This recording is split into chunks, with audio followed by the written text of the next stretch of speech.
How to change currency on Wix is what I'm going to show you in this video.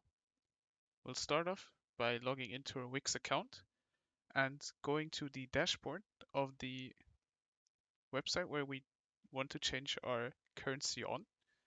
Now for me it's this one. Click that.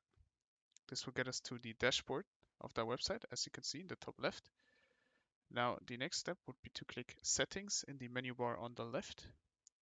Once you're there, under General, you will go to Language and Region. Under that, you want to scroll down to the bottom, Site Currency. Select the currency you'll get paid with and that visitors see on your site. For me, it's currently euros. You want to click the drop-down menu.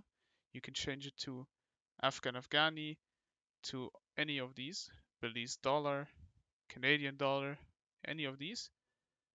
Let's say we'll change it to Indian rupees, or at the bottom it should be US dollars.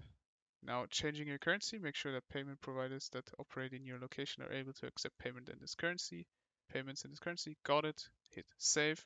At the top, you see your changes were saved, and you've successfully changed your currency on Wix. If this video helped you out, leave a like, comment, and subscribe. Bye.